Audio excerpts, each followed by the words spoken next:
So over the last week, the Hasan downfall has been in full swing, and I don't know about you guys, but I am all here for it, because the two main reasons Hasan is being called out for over the last week are completely his fault. And we have got to take a look at these two big stories over the past week that pretty much show that Hasan is his own worst enemy. So one of the main stories that came out against Hasan over the last week was a bunch of Discord messages pretty much got leaked where he was complaining about his dying viewership, as well as he also complained about the new community he's building, and then he had an IRL interaction with one of his fans, and it pretty much goes as bad as you can anticipate. So we have a bunch of messages here from Hasan himself where he's pretty much just complaining about how his streams haven't been getting as many views. The first one says, "I'm so sad. I think the streams are a banger, but people just don't see them." And honestly, I think people do see them. Like, I don't know if you guys use Twitch a bunch, but when I go on Twitch, I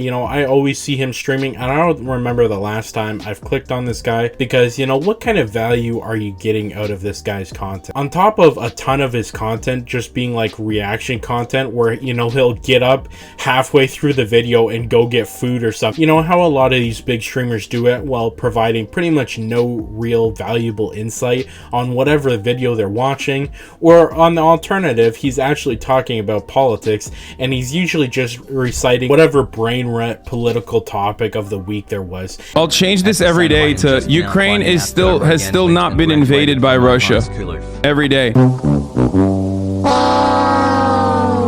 And there's nothing really new or nuanced coming from Hasan, so honestly, I don't blame people for not wanting to watch him, and I don't think it's because people aren't seeing that he's actually live. I think people are just choosing not to tune in on him. I think there's very few live streamers that I'm actually going out of my way to watch. I think a big one right now is like Jinxie or even Queso. I think those two guys are consistently really funny. I remember someone saying that the reason these two streamers have really blown up is because they consistently stream at the same time and provide, really good valuable streams for, even if they're shorter. But on the other hand, Hasan, he goes live for like 10 hours a day and just talks about, the most mundane shit ever. And it's just, people aren't as interested in that stuff, especially when, streamers like Queso or Jinxie are doing, streams that are half the time and twice as entertaining as anything Hasan has ever put out. Only 18% of the people watching this video right now are actually subscribed to the channel. Don't be part of the 81%. Subscribe to the channel. You have nothing to lose. And forget the politics. Like, this isn't even a dig at his politics, even though there's plenty of criticisms against some of his political takes. America deserved 9/11, dude. But honestly, they're just boring streams,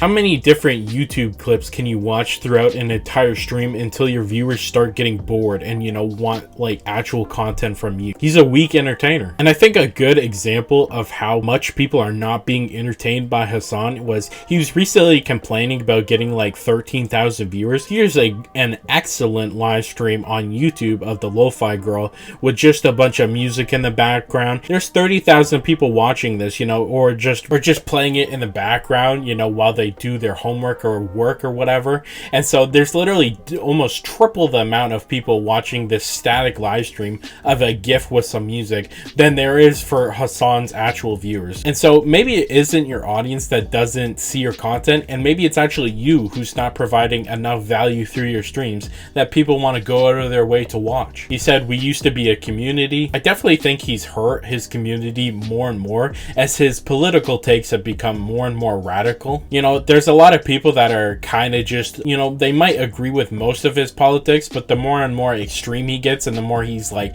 low-key radicalizing his audience, the less people want to watch that kind of shit. This guy is always black and white when it comes to his political takes. Like, if something's leftist, he's gonna completely agree with it no matter what. And I don't know if you guys care about politics at all. Don't get me wrong. If you don't worry about it. But if you do, I think there's a lot more better, content creators when it comes to this thing that are a little more nuanced. But there's plenty of things on both sides of the political spectrum that make sense, and you should, learn from different perspectives and, make up your your own opinion. And if you do what Hasan does, which is pretty much just blankly agreeing whatever the current leftist take is without doing any other research on any other takes, I mean, people get tired of it. It low-key feels like fake. Like, honestly, this guy might not even believe what he's actually saying. He's just doing it because that's what a lot of his more radicalized audience wants him to believe. And so why would he dare challenge his audience? Hasan's role in like the online discourse for politics right now is pretty much just taking the most extreme opinion from Twitter or Reddit of the day and just parodying it and getting his fans super riled up about sometimes things that don't even really matter.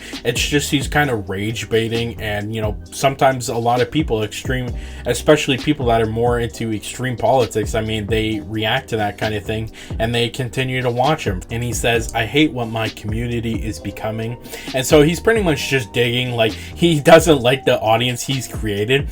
And I gotta say, the only reason these people are watching you is because they agree with your takes. I mean, how often are most people watching, you know, content creators they generally disagree with consistently?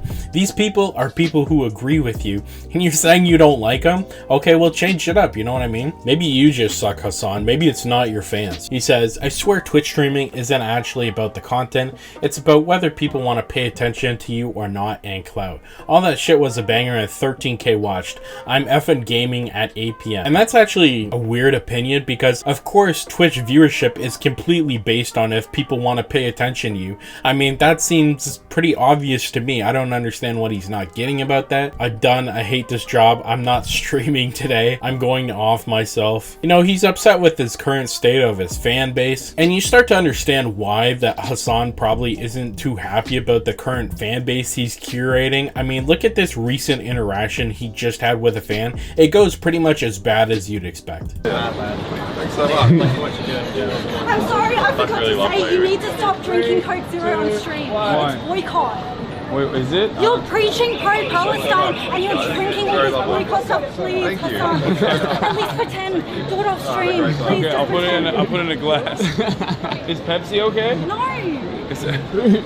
No soda, son. I didn't know it was like that. I'm trying to stop it, isn't that? This girl goes out of her way. She runs up to Hasan and pretty much begs him not to drink some boycotted, you know, pop or soda on stream, as if this is important at all. Like, don't get me wrong, you know, I understand boycotts. If that's something that you believe in, don't get me wrong, there's a couple of companies that I'm just like, hey, they did something really bad, I'm not going to buy from them again. You know, you can do that all you want. But she even admits during the interaction that it's all about optics. It's all about virtue signaling. She even said you can drink it off stream if you want. So that's pretty much not boycotting at all. That's just you know, virtual signaling. As if, you know, these people have this main character syndrome, as if Hasan would not drink this Code Zero or whatever one time and pretty much just, you know, send out a tweet say, we're boycotting this soda, no one should ever drink it again, and this is gonna have some major impact or something. It's just a little ridiculous. That just seems like a really extreme position to me, and these are the new fans that, you know, Hasan is curating, and I can't blame him for not liking these people that are, you know, this girl literally went out of her way to, you know, tell Hasan, you know, walk up to him while he's IRL streaming and get upset with him over drinking some soda on stream. Like, is it really that important? You know, if she wants to not drink the soda for political reasons, she has every right to do so. I'm not arguing with that. But going up to, you know, a streamer that she obviously likes, she recognized him, and then being upset with him for drinking some soda, you know, that she's personally boycotting, I don't know. I'd understand why Hasan doesn't like his new audience. This really is the perfect timing for this kind of situation to happen too, because this was an IRL stream. I think he's doing it in Australia, and this was like just after those messages where he's talking about how he hates what his community has become. That was just after those messages got leaked. And so yeah, literally within the same week, this is a situation where one of his fan interactions is just like cringe and makes him look bad, makes his community look bad. She just runs up and says, because, you know, you need a virtual signal even more than you're already doing so. This strategy that Hasan is doing, you know, just the most extreme takes consistently, it pretty much is paying off exactly how most normal people would think. You know, you constantly spout extreme positions, and then you get extreme fans that are coming up and telling you to, you know, you can keep buying this drink, but just don't drink it on stream. You know, you need the virtual signal even harder. And these are the exact kind of fans that you're going to be getting to. But both these situations honestly just make Hasan look terrible. And honestly, you know, as much as there's plenty of reasons to prey on the Hasan downfall, I mean, he said some pretty terrible things in his live streaming career. But you know what? Honestly, if this guy is moving more away from the politics thing and he wants to curate a community that'll, you know, watch him do gaming streams or whatever, you know, I'm all for it. Go for it, man. But you need to understand that when you take the most radical positions, you're going to get the most radical fans, and they're not going to watch your non-political streams, and that's why people aren't watching it. Like, it's kind of crazy to me to think that the biggest problem for a lot of these people is not being seen, you know, with the cameras on, drinking a, you know, a product that's being boycotted. Like, if that's your biggest problem in life, you're probably doing all right. But that's just my thoughts on the situation. You can let me know your thoughts down in the comments.